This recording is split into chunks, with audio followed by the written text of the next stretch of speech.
नमस्कार दोस्तों। आज हम बात करेंगे top 10 mutual funds investment scheme के बारे में, जिसमें आप मंथली बेसिस पे एसआईपी या फिर लमसम वन टाइम इन्वेस्ट करके लॉन्ग टर्म में कंपाउंडिंग 15% से ज़्यादा का रिटर्न पा सकते हैं, एंड जो आपके पोर्टफोलियो में होना ही चाहिए। यहाँ लॉन्ग टर्म का मतलब है कम से कम 7 साल से ऊपर। तो आइए वीडियो को स्टार्ट करते हैं। वीडियो को स्टार्ट करने से पहले चैनल को सब्सक्राइब एंड वीडियो को लाइक करें, ताकि ऐसी इन्फॉर्मेटिव वीडियो आपको मिलती रहे। टॉप 10 म्यूचुअल फंड स्कीम की लिस्ट में सबसे पहला नाम आता है मोतीलाल ओसवाल नास्डैक 100 ETF। इसका जो पैसा है वो आपका फॉरेन कंपनीज़ में इन्वेस्ट होता है। वो आपका नास्डैक जो है एक यूएसए का इंडेक्स है। ये जैसे इंडिया का सेंसेक्स हो गया, निफ्टी 50 हो गया, वैसे ही नास्डैक जो है यूएसए में एक इंडेक्स है। तो इसमें जो है आप एसआईपी भी कर सकते हो, लमसम भी इन्वेस्ट कर सकते हो। और इसमें जो टॉप होल्डिंग रहेगा वो रहेगा, जैसे माइक्रोसॉफ्ट में इन्वेस्ट होता है, एप्पल में इन्वेस्ट होता है, अमेजॉन में होता है, अल्फ़ाबेट में होता है, एग्जाम्पल। ठीक है, तो इसमें आपको जो है फॉरेन एक्सपोजर आपको मिलता है। तो हम आपके साथ जितनी भी स्कीम्स डिस्कस करेंगे, सभी ने जो जब से वो स्कीम स्टार्ट हुई है तब से जो है कंपाउंडिंग 15% की CAGR रिटर्न उन्होंने दी है अपने कस्टमर को। अगला जो नाम आता है वो आता है Mirae Asset emerging blue chip fund. तो इसका जो पर्पज़ है वो है large cap, mid cap, small cap में इन्वेस्ट होना। तो ये इंडिया के ही इंडेक्स में इन्वेस्ट होता है। ठीक है, इंडियन कंपनीज़ में ही इन्वेस्ट होता है। तो इसमें अगर हम टॉप होल्डिंग की अगर बात करें तो इसमें जैसे HDFC बैंक हो गया, ICICI बैंक हो गया, इन्फोसिस हो गया, रिलायंस इंडस्ट्रीज़ हो गया। तो इसमें बैंकिंग सेक्टर भी है, कंप्यूटर सॉफ्टवेयर कंपनीज़ भी है, फार्मास्यूटिकल कंपनीज़ भी है, रिफाइनरीज मार्केटिंग कंपनीज़ भी है, सीमेंट कंपनीज़ भी है। ठीक है, तो इस तरीके से जो हमारी सेकंड लिस्ट में सेकंड नाम आता है वो आता है Mirae Asset emerging blue chip fund. इसी तरह तीसरा अगर हम बात करें तो Nippon India small cap fund. तो इसका जो पर्पज़ है वो है मैक्सिमम जो है 80% जो है इसमें कम से कम जो है होल्डिंग जो है इसमें स्मॉल कैप कंपनीज, जो आपकी जो है छोटी कंपनीज होती है, उसमें इन्वेस्ट होता है। ये स्मॉल कैप जो है रिस्की भी होता है और सबसे ज़्यादा हाईएस्ट जो है इसमें रिटर्न भी इसमें दिया जाता है। ठीक है, अपने कस्टमर को। तो इसकी अगर मैं बात करूं तो इसका जो होल्डिंग रहेगी, टॉप होल्डिंग, वो रहेगी आपकी जैसे बैंक ऑफ बड़ौदा में है, बजाज इलेक्ट्रिकल्स में है, बालमपुर चीनी मिल्स में है। तो इस तरीके से जो है स्मॉल कैप आपके पोर्टफोलियो में स्मॉल कैप भी होना चाहिए। ठीक है, इसी के साथ अगर हम चौथी कंपनी की बात करें तो SBI स्मॉल कैप फंड। ये भी जो है स्मॉल कैप में, इसमें मैक्सिमम एक्सपोजर जो रहेगा वो आपका स्मॉल कैप में रहेगा। SBI स्मॉल कैप ने जो है सिंस इंसेप्शन जो है 20% से ऊपर की रिटर्न दी है इसने। सेम निप्पॉन स्मॉल कैप ने भी इतना ही रिटर्न दिया है। तो इसमें अगर हम स्मॉल कैप कंपनीज में बात करें कहाँ पे इसमें पैसा इन्वेस्ट होता है, वो होता है आपका जैसे small cap companies blue star limited हो गया, वेदांत फैशंस लिमिटेड हो गया, वी गार्ड इंडस्ट्रीज लिमिटेड हो गया, ठीक है, कल्पतरू पावर हो गया। तो इस तरीके से जो है इसमें भी आपका इन्वेस्टमेंट रहती है। तो स्मॉल कैप भी बहुत ज़्यादा ज़रूरी है। इसी के साथ अगर हम पांचवी बात करें, अगर आप इक्विटी में ही इन्वेस्ट कर रहे हो तो इक्विटी के बाद जो है एक एसेट क्लास आती है गोल्ड की। तो कोटक गोल्ड ETF। तो गोल्ड में भी आप फिजिकल गोल्ड में इन्वेस्ट करते हो तो उसका जो है चोरी होने का भी खतरा रहता है, उसमें जो है कमीशन भी इन्वॉल्व होती है। ठीक है, मेकिंग चार्जेस भी होते हैं। तो आपका जो है ETF, गोल्ड ETF के थ्रू भी जो है आप अपना गोल्ड में भी अपना पोर्टफोलियो बना सकते हैं। ठीक है, तो इसमें जो इसका पर्पज़ रहेगा वो रहेगा इसमें गोल्ड ETF में जो है वो इन्वेस्ट रहेगा। गोल्ड के अकॉर्डिंग जो है उसकी जो है अपनी NAV बढ़ती रहती है। इसके बाद अगर हम बात करें, अगला जो हमारी इस लिस्ट में है वो है SBI banking and financial services fund.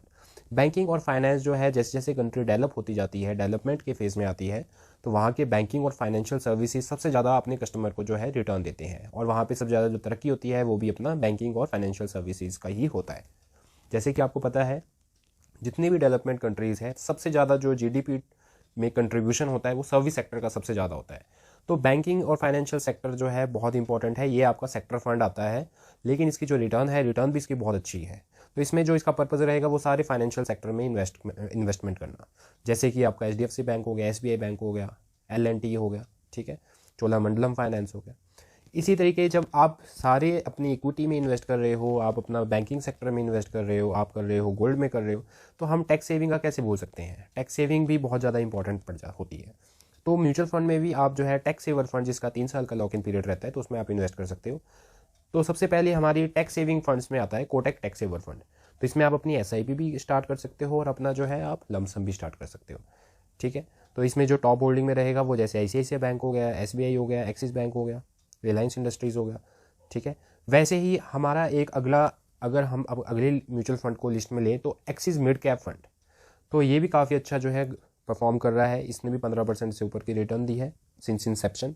तो एक्सिस मिड कैप फंड को भी इसका जो पर्पज़ रहेगा वो रहेगा मिड कैप, क्योंकि मिड कैप आने वाले टाइम में जो है लार्ज कैप बनेगी, ठीक है। जो बीच की कंपनियां हैं तो वही आगे जाके जो है लार्ज कैप बनेगी, जिसमें जो है बहुत ज़्यादा ग्रोथ की चांसेस है। तो जैसे एग्जांपल इसके अगर हम होल्डिंग की बात करें, जो चोलामंडलम इन्वेस्टमेंट हो गया, आईसीआईसीआई बैंक हो गया, ट्रायंट हो गया, इंडियन होटल कंपनीज लिमिटेड हो गया, पीआई इंडस्ट्रीज़ हो गया, बजाज फाइनेंस हो गया, ठीक है। वैसे ही अगर हम अगले म्यूचुअल फंड की बात करें तो अगला म्यूचुअल फंड का नाम है, ये है आपका टैक्स, जिसमें आपको टैक्स का रिबेट मिल जाएगा। तो ये आपका रहेगा HDFC long term advantage fund, ठीक है। तो ये हमारा नाइन्थ लिस्ट में 9वें नंबर पे है HDFC long term advantage fund. तो ये आपको टैक्स रिबेट भी देगा, आप इसमें रिबेट भी ले सकते हो, और आपको जो है इसमें भी 15% से ऊपर की आपको सीएजीआर रिटर्न दिखेगी। तो इसमें जो टॉप होल्डिंग है वही है इन्फोसिस हो गया, आईसीआईसीआई बैंक हो गया, रिलायंस इंडस्ट्रीज़ हो गया, एचडीएफसी बैंक हो गया, ठीक है। तो आप इसमें भी इन्वेस्ट कर सकते हो, आप एसआईपी के थ्रू भी कर सकते हो, लमसम के थ्रू भी कर सकते हो। इस लिस्ट की लास्ट हमारा जो एक स्कीम है उसका नाम है एडलवेस का लार्ज एंड मिड कैप। तो इसका जो पर्पज़ रहेगा वो रहेगा टॉप 100 कंपनीज़ में भी इन्वेस्ट करना, और 100 के बाद जो है जितने भी मिड कैप कंपनीज आती है। तो लार्ज कैप को वैसे डेफिनेशन कैसी है, वो है कि आपकी जो टॉप 100 कंपनीज होएगी according to market capitalisation. Market capitalisation क्या होता है, जो उसका करंट मार्केट प्राइस है, जितने उसके शेयर है, ठीक है, और उसके बाद जो है उसकी मार्केट कैप क्या बन रही है। तो मार्केट कैप का सिंपल ये मतलब है।